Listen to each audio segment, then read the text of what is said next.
Padre, del Hijo, del Espíritu Santo. Amén. Queridos hermanos, hoy celebramos la fiesta nacional de la Virgen, la fiesta de Nuestra Señora de los Ángeles aquí en Costa Rica. Cada país tiene su Santa María, bendito sea Dios, y hubo tiempo en que todas las catedrales tenían como nombre Nuestra Señora. Nuestra Señora. Y hay pueblos todavía de Oriente, de Occidente, todas las iglesias prácticamente es Nuestra Señora. Nuestra Señora, Nuestra Dama, Nuestra Madre Santísima. Ustedes saben que nadie, absolutamente nadie, colaboró igual que la Virgen María en la redención del género humano. Nadie. Es ella el instrumento de Dios que nos dio el cuerpo, la naturaleza humana de Cristo, para que fuera el instrumento de la redención y para ser crucificado, y por su muerte, agonía y muerte en la cruz nos salvara. La Virgen es la llena de gracia, ustedes saben, es la mujer profetizada desde el inicio, la primera profecía en la Biblia, Génesis 3:15. Ella va a aplastar la cabeza de la serpiente, más bien su hijo, ella siendo madre, siendo la causa que Dios, instrumento que Dios usó, y ella es la mujer instrumento de Dios. Maravilloso. Y esta mujer, instrumento de Dios para la salvación de la humanidad, bien, no terminó todavía su papel. Hasta el último hombre, hasta el último momento de tiempo de esta tierra, de este mundo, y hasta que el último cristiano en el mundo, incluso último hombre en el mundo, la Virgen va a intervenir pidiendo la salvación de esas criaturas. ¿Por qué? Porque ella es la segunda Eva. Como Cristo es el segundo Adán al morir por nosotros en la cruz, María es la segunda Eva. Y en todos los cursos, todo el tiempo vemos la presencia de la Virgen en la iglesia. Nunca la Virgen dejó la iglesia, al contrario. De hecho, ella lo cobija la iglesia naciente en el cenáculo, cuando estaba esperando la venida del Espíritu Santo. Ella cobija a los apóstoles, en cierto modo, la madre. El Espíritu Santo vino sobre los apóstoles y María, madre de Jesús. María, madre de Jesús. Y bien, todos los siglos iniciales tenemos textos, tenemos testimonios del amor de los cristianos a la Virgen. ¿Por qué? Porque todos los títulos de María, toda la veneración, amor, respeto que tenemos hacia María, viene del hecho de ser la madre de Dios.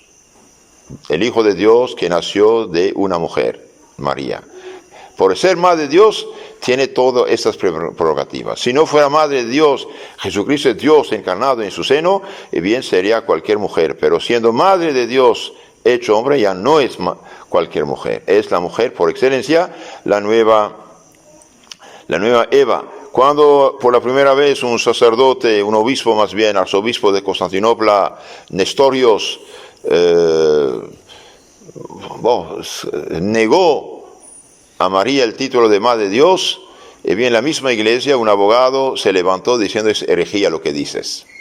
Y en efecto hubo tan alboroto que el Papa pidió a San Cirilo de Alejandría de Egipto de juntar los obispos, y se juntó el concilio de Éfeso en Turquía actual, donde de hecho está, en esta ciudad también está la tumba de la Virgen, más bien la casa de la Virgen en Turquía actual. Y hace unos años, entre paréntesis, hubo un incendio, el incendio quemó todo el bosque, y cuando se acercó a la casa se paró. La casa de la Virgen, se paró el incendio ahí. Entonces, el concilio de Éfeso 451, y bien los obispos proclamaron la fe católica apostólica en María, Madre de Dios. Es decir, el niño que nace de ella es Dios y hombre al mismo tiempo. Jesucristo, se sabe que tiene dos naturalezas, humana y divina, pero tiene una persona. Su persona es la del Verbo encarnado, la del Hijo de Dios, hecho hombre por nuestra salvación. Entonces, cuando los obispos la proclamaron Madre de Dios, Theotokos, la que engendró a Dios, hecho hombre, bien hubo un aplauso, una jubilación, una fiesta extraordinaria de todos los católicos de Éfeso, y especialmente de las mujeres. Salieron a las calles para aclamar a su reina, a su madre, a su patrona, y claro que sí. Durante todo el tiempo tenemos oraciones maravillosas a la Virgen. Sant Efrem de Siria, años antes del concilio de Éfeso, por ejemplo, el que murió en el año 375, decía: mis huesos gritarán desde la tumba que la Virgen engendró a Dios. Es decir, una proclamación de fe católica total en la maternidad divina de María. Mis huesos gritarán desde la tumba que la Virgen engendró a Dios.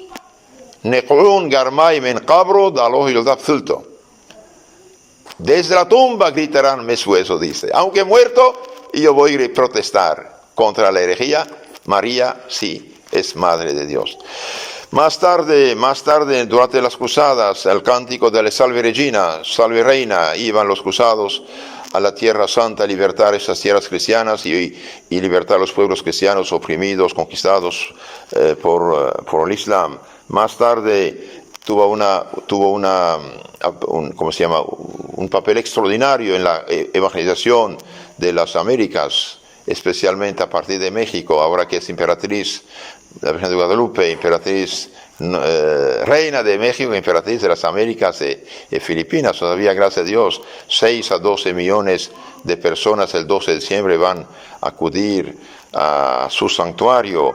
Apareció en muchos otros lugares, ustedes saben, incluso aquí en estas tierras de Costa Rica, el 2 de agosto de 1635, fiesta de la Virgen de los Ángeles, en Puebla de los Pardos, distrito de Cartago, la niña mestiza Juana Pereira descubrió una pequeña imagen de la Virgen tallada en rasgos sencillos sobre una piedra oscura y colocada visiblemente sobre una gran roca a la vara de un camino. Entonces la niña ve una muñequita, una pequeña estatua, una imagen, la toma y contenta se lo lleva a su casa, pero el día siguiente, ¿cuál no fue su sorpresa?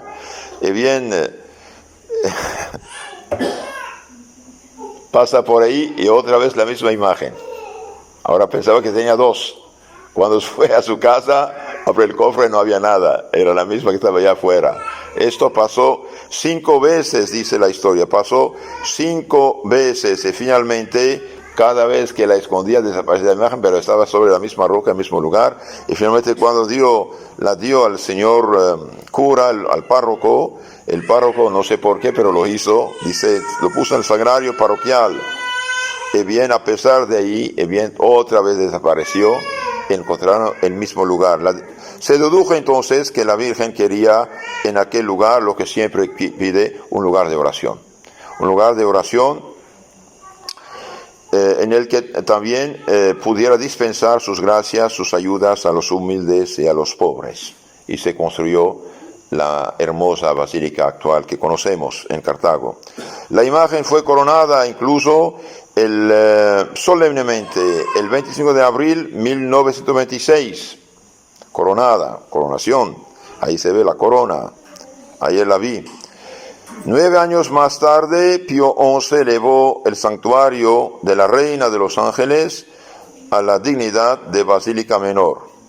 Entonces, es nuestra Madre, nuestra Reina, María sí tiene interés en nuestra salvación, en nuestra santificación, en nuestro progreso espiritual. Realmente ayer hicimos la peregrinación caminando unos 13 kilómetros. Quedé asombrado de ver tantos y tantos y tantos peregrinos yendo a la basílica, hombres, mujeres, jóvenes, hasta gente más o menos mayor. Cuando llegamos ahí, la plaza estaba llena, a pesar que era el día anterior a la fiesta. ¿Por qué aparece la Virgen? ¿Cuál es el fin de estas apariciones? En Lourdes, por ejemplo, en 1858, ¿qué pasó? ¿Para qué apareció? En el siglo XIX ya era el siglo lleno de orgullo y de apostasía. Decían que no hay pecado original. Y bien, ahí aparece la Virgen, se dice: yo soy la Inmaculada Concepción. La Inmaculada Concepción significa la única que fue concebida sin mancha, sin pecado original, y significa que todos los demás hemos nacido en el pecado original y necesitamos del bautismo. En 1917 aparece en Fátima y anuncia toda, podemos decir, la historia del siglo XX. Hagan penitencia, oración, conversión. Y Y bien, por desgracia, no hubo bastante penitencia, no hubo bastante conversión, y llegó la Segunda Guerra Mundial que destrozó a Europa cristiana por completo. Y precisamente las fuerzas vencedoras de esta guerra, en manos de los masones, bien impusieron su ideología, y hoy estamos cosechando los frutos más que amargos. Es consecuencia de todo. Pero también esta guerra, queridos hermanos, la Virgen, sabiendo que iba a pasar, por Dios, claro, Dios le revela, bien pidió oración, paciencia, conversión. Bien, ¿por qué? Porque sabía también que habría una catástrofe para la iglesia, para las almas. Hasta dio el tercer secreto que conocen, al menos de nombre, que se divulgara después del año 60. Después del año 60. ¿Y qué era ese secreto? Bien, normalmente la Santa Sede lo publicó: un hombre de blanco matado y muchos cadáveres alrededor.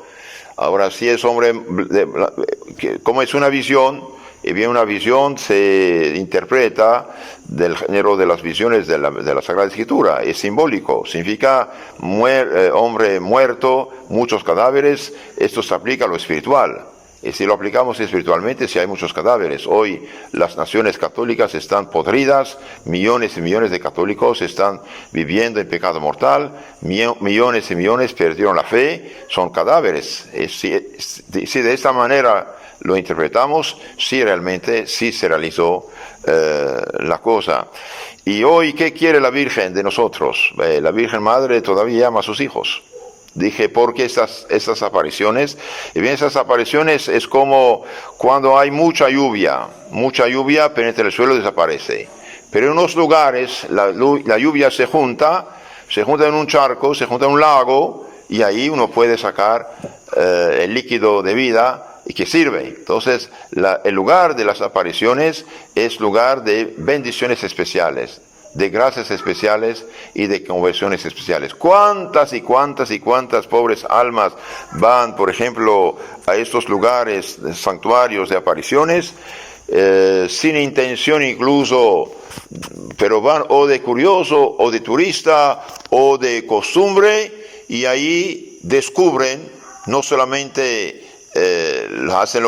descubren lo que quieren hacer, pero también descubren la fe. Incluso se arrepienten, se convierten, y cargados de pecados, y regresan a su casa,